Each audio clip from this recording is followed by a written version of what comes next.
Tuhan. Perkenalkan, nama saya Daniel Muid dari STT Rumah Murid Kristus, Program Studi Pendidikan Agama Kristen. Nah, pada kesempatan kali ini saya akan menjelaskan tentang karakter hamba Tuhan. Karakter hamba Tuhan.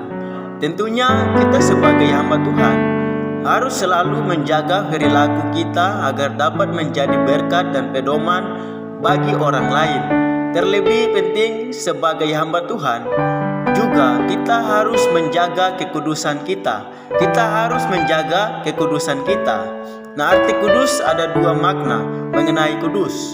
Ada dua makna mengenai kudus. Yang pertama, makna salah, yaitu yang pertama eksklusif, memisahkan diri dari dunia pertapa.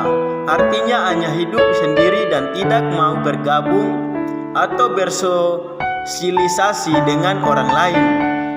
Nah, yang kedua, jaga image. Kudus di bagian luar seperti orang Farisi. Kita lihat Matius 23 ayat 27. Matius pasal 23 ayat 27.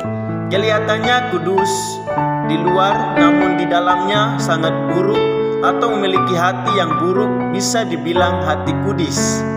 Nah, yang ketiga, parsial. Kudus hanya di bagian tertentu saja. Contohnya hanya ketika berada di gereja atau pertemuan-pertemuan ibadah.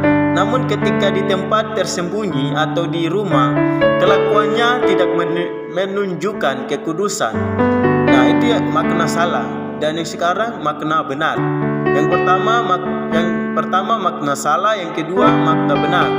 Nah, yang pertama bisa kita lihat dalam kitab Efesus pasal 1 ayat 1, 1 Petrus 1 ayat 15 dan ayat yang ke-16. Kita dapatkan dua istilah tentang kekudusan. Yang pertama, orang kudus, hidup kudus. Berbicara mengenai orang kudus, posisi ini berbicara masalah status identitas kita. Nah, masalah perilaku, moral, serta kualitas. Nah, kenapa di Alkitab muncul istilah orang kudus? Adalah orang yang memiliki status berbeda dengan orang lainnya atau terpisah dari dunia dari segi statusnya. Nah, dia memiliki hidup yang ada di dalam Kristus, itulah orang kudus. Nah, kita ini bukan orang dunia. 1 Petrus 2 ayat 9,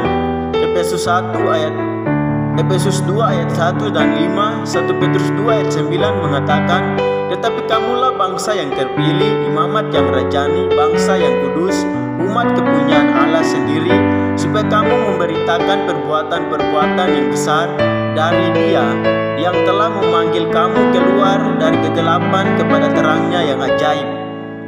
Nah, kudus hidupnya, kudus tubuhnya, pikiran, perkataan, tingkah laku. Sebab pada orang yang kelihatannya hidup kudus, namun hidupnya jauh dari kekudusan. Hanya bagian luarnya saja atau di depan banyak orang yang kelihatan kudus, namun di belakang tidak sama sekali. Pacaran tidak kudus, kelakuan tidak kudus, suka bercanda yang berbau porno dan lain-lain. Nah, dua jenis kekudusan ini harus dipahami. Nah, posisi sebagai orang kudus kita terima karena kasih karunia Allah. Kita lihat dalam Titus 2 ayat yang ke-14, yang telah menyerahkan dirinya bagi kita untuk membebaskan kita dari segala kejahatan dan untuk menguduskan bagi dirinya suatu umat kepunyaannya sendiri yang rajin berbuat baik. Nah, yang kedua, hidup kudus adalah tanggung jawab yang harus kita perjuangkan. Kita lihat dalam 1 Petrus 1 ayat 22. Sebab tanda orang kudus yaitu mau hidup kudus. Mana mungkin ada orang yang mau hidup kudus namun tidak ada perubahan. Nah, bagaimana menjadi orang kudus? Kita harus mengimaninya. Bagaimana menjadikan hidup kudus? Yaitu kita harus taat oleh firman. Dan tantangan hidup kudus di zaman sekarang dari luar. Nah, yang dari luar, yang pertama masa yang sukar. 2 Timotius 3 ayat 1, kedurhakaan bertambah. Matius 24 ayat 12, Babel besar, kenikmatan dunia.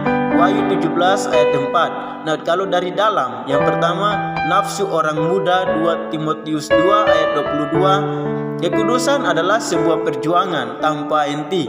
Kekudusan harganya sangat mahal sehingga layak untuk diperjuangkan.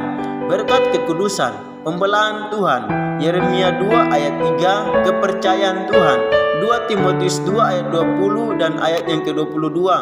Jika kita hidup kudus, maka ketika orang menghakimi kita, Tuhan juga akan tersinggung. Nah, bagaimana hidup dalam kekudusan?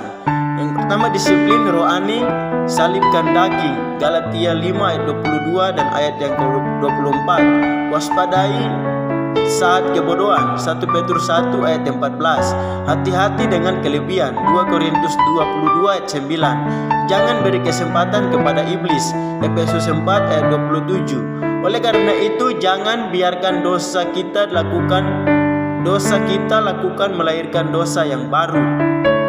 Nah, itulah materi singkat dari saya, penjelasan singkat dari saya, dan semoga menjadi berkat bagi saudara sekalian. Puji Tuhan, terima kasih. Tuhan Yesus memberkati. Haleluya.